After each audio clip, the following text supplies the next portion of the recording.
Don't eat that cake, my sister Violet whispered at Mom's 65th birthday party. I saw her put something in it. I froze, fork halfway to my mouth, and stared at the slice of chocolate ganache cake on my plate.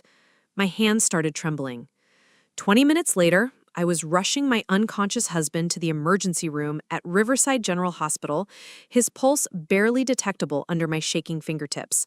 If you'd asked me that evening what the worst part of Mom's party would be, I would have said it was Aunt Patricia's passive-aggressive comments about my career choices, or maybe Uncle Richard's political rants after too much wine. I would have said it was the forced smiles and the exhausting small talk with relatives I see once a year, all pretending we actually enjoyed each other's company.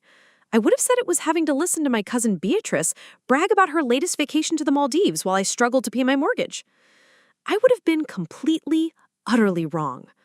The worst part of Mom's party was watching my husband Thomas collapse on the pristine kitchen floor of Rosewood Manor while my mother stood over him with a kitchen towel, asking if anyone knew CPR, her voice steady as stone, as if she was asking someone to pass the salt. The worst part was seeing that look in her eyes. Not panic, not fear, but something that looked almost like satisfaction. But I'm getting ahead of myself. My name is Alina Carmichael. I'm 30 years old, and until that night at Rosewood Manor in the heart of Willowbrook, I thought I knew my family. I thought the biggest secrets we kept were about who forgot to send Christmas cards, who was drinking too much at family gatherings, or who was having marital problems they didn't want to discuss. I thought our family was normal.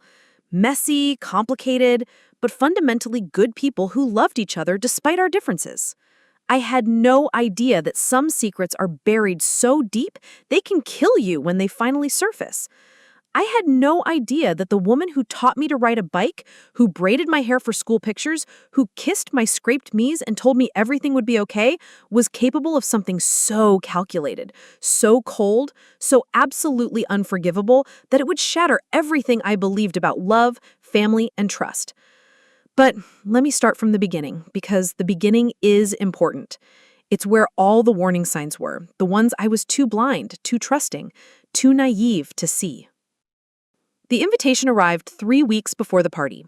Heavy cream cardstock with gold embossed lettering, the kind my mother always insisted on for important occasions. Dorothea Hartwell cordially invites you to celebrate her 65th birthday at Rosewood Manor, Saturday evening, October 14th, 7 p.m. Cocktails and dinner to follow. RSVP by October 1st. Classic mom. Formal, elegant, with just enough pressure to make you feel guilty if you even considered declining. I should mention that Rosewood Manor isn't our family home. We grew up in a modest 2-story house on Elm Street in downtown Willowbrook with creaky hardwood floors and a kitchen that was always too small for our family of 5. Mom sold that house 2 years ago, right after Dad died, and moved into the sprawling estate on the outskirts of town. She claimed it was what Dad would have wanted, that he'd always dreamed of living somewhere befitting the Hartwell name. The thing is, Dad never cared about status or appearances. He was a high school history teacher who wore the same 3 sweaters in rotation and drove his Toyota Camry until it literally wouldn't start anymore. The idea that he wanted to live in a mansion with marble floors and a circular driveway seemed completely out of character. But grief makes people do strange things, and we all assumed Mom was processing Dad's death in her own way. Thomas and I had been married for 3 years by then, and he'd only met my family a handful of times. He was from Portland originally, moved to Willowbrook for work at the engineering firm downtown. He was quiet, thoughtful, the kind of man who listened more than he spoke and remembered details about conversations from months ago. My family found him a bit reserved at first, but he'd slowly warmed up to them. Or so I thought. "Do we have to go?" Thomas asked when I showed him the invitation. We were sitting at our small kitchen table in our apartment on Maple Avenue, having dinner and going through the mail. "I mean, of course we have to go. Your family gatherings are always so intense." I laughed, thinking he was just being dramatic. "It's one evening, honey. We'll eat some good food. I'll catch up with my siblings. You can hide in the corner with Uncle Richard and talk about whatever it is you two talk about.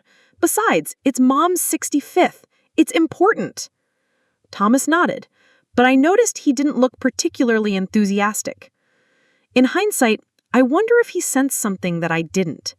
Thomas had always been good at reading people, at picking up on subtle tensions and unspoken conflicts. maybe he saw something in my family that I was too close to notice. The weeks leading up to the party were busy. I was working as a marketing coordinator for a small nonprofit downtown, and we were in the middle of planning our annual fundraising gala. Between work stress and party preparations, I barely had time to think about anything else.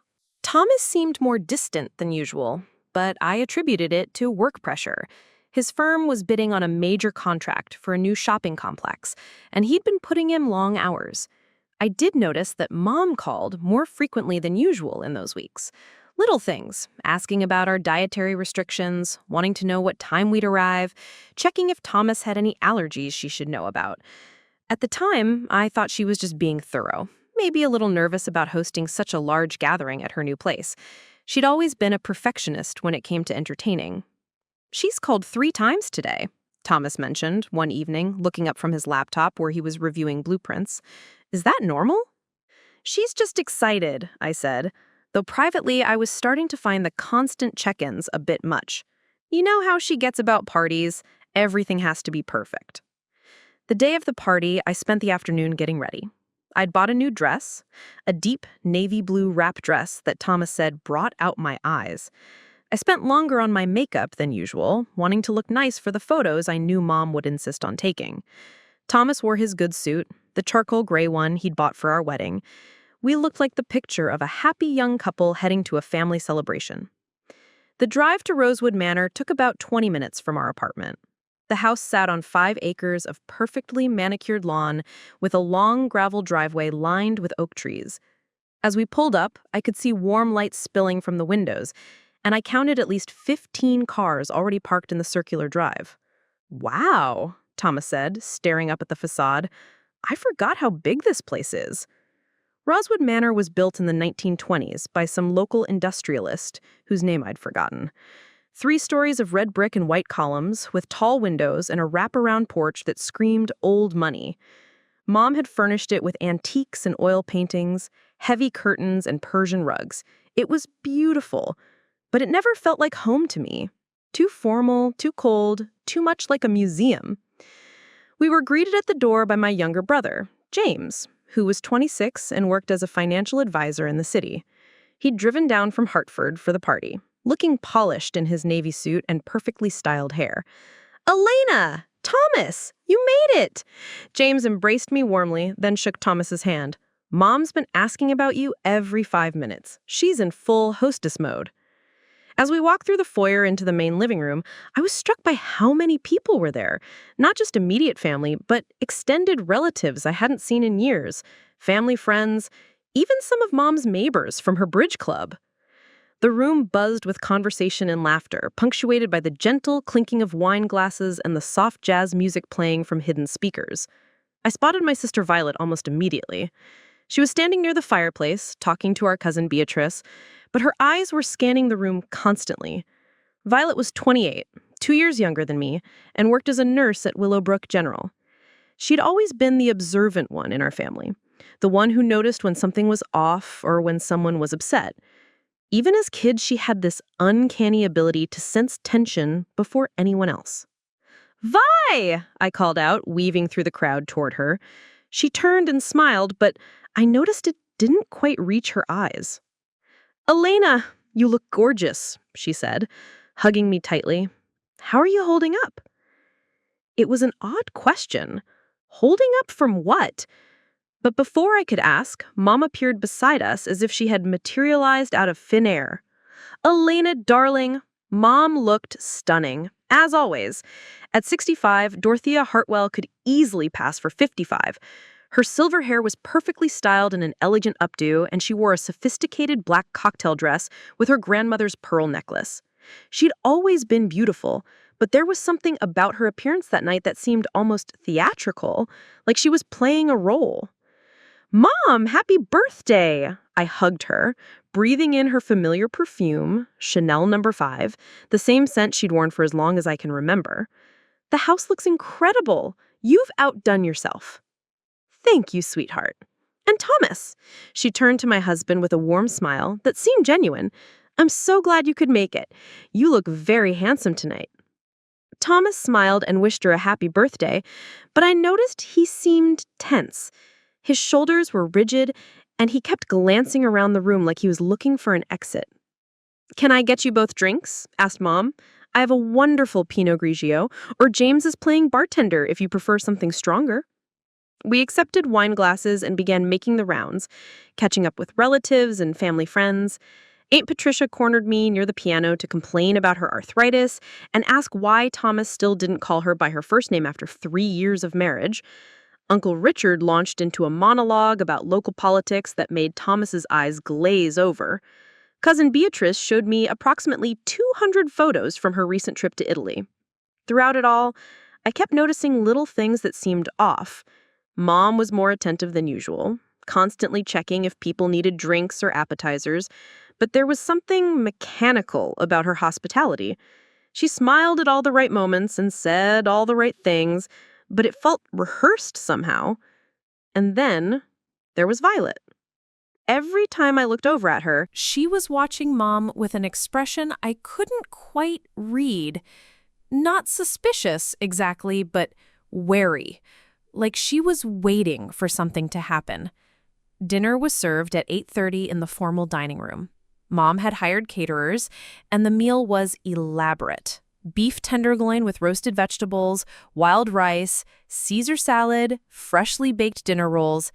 Everything was perfectly prepared and beautifully presented. We sat at a long mahogany table that could easily seat 20, with cream-colored candles flickering in silver candlesticks and fresh flowers arranged down the center. I was seated between Thomas and James, with Violet directly across from me. Mom sat at the head of the table, looking regal and pleased as everyone complimented the food and the beautiful table setting. The conversation flowed easily enough. James talked about his work, Beatrice described her latest dating adventures, Uncle Richard shared stories about Dad that made everyone laugh, but I kept noticing how Thomas barely touched his food. He pushed the beef around on his plate and took small sips of wine, but he seemed distracted, almost nervous. "Everything okay?" I whispered to him during a lull in conversation. "Fine," he said, but his smile was forced. "Just tired from work." After dinner, we moved back to the living room for birthday cake. This was the moment Mom had been building toward all evening. She'd mentioned the cake at least 3 times during dinner, describing how she'd special ordered it from the French bakery downtown, how it was her absolute favorite chocolate ganache recipe. The cake was, indeed, beautiful. 3 layers of rich chocolate cake with dark ganache frosting, decorated with fresh raspberries and gold leaf. Mom made a little speech about how grateful she was to have all her loved ones together, how important family was, especially since Dad's passing. She got a little emotional, and several people wiped their eyes. Then came the moment that changed everything. As Mom began cutting the cake, assigning slices to different people, Violet appeared beside me. She'd been quiet during the cake ceremony, standing slightly apart from the group, and I'd assumed she was just being moody. But when Mom handed me a generous slice of cake, Violet leaned in close and whispered those words that would replay in my mind for months afterward. "Don't eat that cake. I saw her put something in it." The words hit me like ice water. I looked down at the innocent-looking slice of chocolate cake on my plate, then up at Thomas, who was already taking his first bite. My heart began to race, but I told myself I must have misheard. This was Mom we were talking about, my mother, the woman who taught me to make cookies, who stayed up all night when I had the flu, who cried harder than I did when I skinned my knee learning to ride a bike. But Violet's expression was deadly serious. She was staring at me with wide, frightened eyes, and I could see she wasn't joking or being dramatic. She genuinely believed what she was telling me.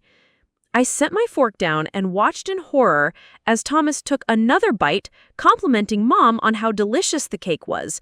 Around the room, other guests were digging into their slices, praising the rich chocolate flavor and perfect texture. "What do you mean?" I whispered back to Violet, but she just shook her head and moved away, melting back into the crowd like she'd never spoken to me at all. I sat there frozen, my untouched cake growing cold on my plate, watching my husband eat what might be poisoned dessert while my mother smiled and accepted compliments from her guests. The surreal nature of the situation made me question my own sanity. Was Violet playing some kind of sick joke? Was I misunderstanding something? But as the minutes ticked by, I began to notice things. Thomas had stopped eating after a few bites and was rubbing his forehead like he had a headache.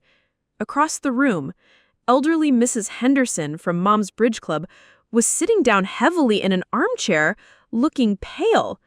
Uncle Richard was loosening his tie and seemed to be having trouble focusing on the conversation.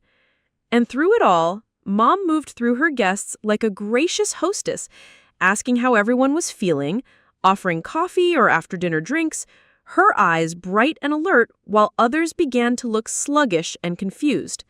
That's when I knew, with absolute certainty, that Violet was telling the truth. And that's when the real nightmare began. If you had asked me that morning what challenges I'd face at Mom's birthday party, I would have given you a predictable list of family drama. I would have said the hardest part would be listening to Aunt Patricia's passive-aggressive commentary about my life choices, how I was still renting at 30 and working for a nonprofit instead of a real company. I would have mentioned Uncle Richard's inevitable political rants after his third glass of bourbon, and how Thomas would give me those pleading looks from across the room, silently begging me to rescue him from conversations about municipal water treatment policies. I would have predicted that Cousin Beatrice would corner me somewhere between the appetizers and the main course to show me photos from her latest exotic vacation, while somehow managing to mention the cost of her designer handbag in the same breath. I would have prepared myself for the familiar sting of comparison, the way family gatherings have of making you feel like you're falling behind in some invisible race. I would have expected James to be his usual charming self, working the room like the successful financial advisor he'd become, making our parents proud with his polished appearance and impressive salary. I would have braced myself for the subtle questions about when Thomas and I were planning to buy a house, have children, settle down properly, as if our current life was somehow temporary or insufficient. I would have assumed the most stressful part of the evening would be navigating the complex web of family dynamics I'd been dealing with my entire life. The unspoken hierarchies, the old grudges disguised as harmless teasing, the way certain topics were off limits, while others were dissected with surgical precision. I would have been so incredibly, devastatingly wrong. The morning of the party started innocently enough. Thomas was already awake when I got up, sitting on the edge of our bed with his laptop, reviewing project specifications for Monday's meeting. He seemed more tense than usual, more distracted, like his mind was somewhere else entirely. "You're up early for a Saturday," I said, stretching in the morning sunlight streaming through our thin curtains. "Couldn't sleep," he replied without looking up. "This Meridian Plaza project is more complicated than we initially thought." Thomas Brennan was not naturally anxious. In 3 years of marriage, I'd seen him handle work crises with calm efficiency, approach problems methodically, never letting stress overwhelm his judgment. But lately, he'd seemed different, more withdrawn, like he was carrying some invisible weight. "The party isn't until 7, I said, closing his laptop gently. "Can we have one morning without thinking about work?" He smiled apologetically and turned to face me. "Sometimes I feel like I'm being evaluated by your family, you know? Like I'm not quite what they expected for you." "That's ridiculous. Mom asks about you constantly. She always says how lucky I am to have found such a solid, reliable man." "Solid, reliable." Thomas repeated the words with a strange expression. "Like I'm a piece of furniture or a dependable car." There was something in his voice I had never heard before, a kind of resigned sadness that made my chest tighten. But instead of pursuing it, I kissed his cheek and headed to the kitchen, announcing my intention to make coffee and start getting ready for the day. We spent the afternoon preparing. I took a long shower, carefully applied makeup that would photograph well, and chose my navy blue wrap dress with grandmother's pearl earrings. Thomas emerged from the bathroom looking handsome in his charcoal suit, though he still seemed tense. The drive to Rosewood Manor took 20 minutes through winding country roads. Mom's estate sat on 5 acres of manicured lawn, an imposing red brick mansion with white columns that screamed old money. As we pulled into the circular driveway, I could see warm light spilling from the windows and at least 15 cars already parked. "I still can't believe your mom bought this place," Thomas said, staring up at the facade. "It doesn't feel like the woman who raised you." He was right. Growing up, Mom had been practical, frugal, mending our clothes instead of buying new ones, growing vegetables in the backyard. This mansion felt like someone else's life entirely. James greeted us at the door, looking polished in his navy suit. "Mom's been asking about you every 5 minutes. She's in full hostess mode."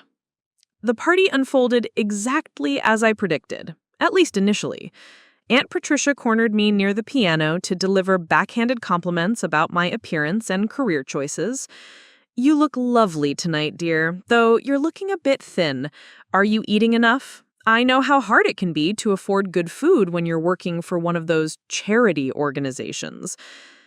Uncle Richard trapped Thomas in conversation about local politics, while Cousin Beatrice found me during appetizers to show off photos from her recent trip to the French Riviera, managing to mention the cost of everything she had purchased. But beneath these familiar patterns, something felt wrong. Mom moved through her guests with manic energy, laughing too loudly at mediocre jokes, touching people's arms too frequently during conversations. There was something theatrical about her performance as the perfect hostess. And Violet seemed hyper-vigilant, watching Mom constantly with an expression I couldn't read. When I tried to catch her eye, she would look away quickly, as if she didn't want to be caught observing. During dinner, I tried to figure out what was bothering my sister. "Everything okay, Vi?" "Fine," she replied with a strained smile. "Just tired from work." But her distraction seemed to have nothing to do with her nursing job and everything to do with whatever was happening in this room. The cake ceremony should have been the highlight. Mom had built anticipation throughout dinner, describing how she'd special ordered it from the French bakery downtown. The 3-layered chocolate ganache creation was indeed spectacular, decorated with fresh raspberries and gold leaf. Mom cut it with ceremony, personally handing each slice to her guests. When she gave mine, she smiled warmly and said, "For my eldest daughter, who has always been such a source of stability in this family." The words should have made me happy, but there was something in her tone that felt wrong. Too intense, too meaningful for a birthday celebration. As I looked down at the beautiful slice, I felt inexplicable reluctance to eat it. That's when Violet appeared beside me, her face pale and eyes wide with genuine fear. She leaned in close and whispered the words that shattered all my expectations. "Don't eat that cake. I saw her put something in it." The world tilted sideways. Around the room, other guests were taking their first bites, praising the rich chocolate flavor. But I began to notice things that made my blood run cold. Thomas had stopped eating after a few bites and was rubbing his temples. Mrs. Henderson was fanning herself, complaining the room felt too warm. Uncle Richard, who'd been pontificating minutes earlier, now sat quietly, blinking slowly as if having trouble focusing. And through it all, Mom moved among her guests, asking how everyone felt, offering coffee, her eyes bright and alert while others grew sluggish and disoriented. That's when I knew this evening wouldn't unfold according to any script I could have imagined. The worst part of Mom's party wasn't going to be family criticism or awkward conversations. The worst part was discovering that the woman who raised me was capable of something unthinkably evil. Up next, you've got 2 more standout stories right on your screen. If this one hit the mark, you won't want to pass these up. Just click and check them out. And don't forget to subscribe and turn on the notification bell so you don't miss any upload from us.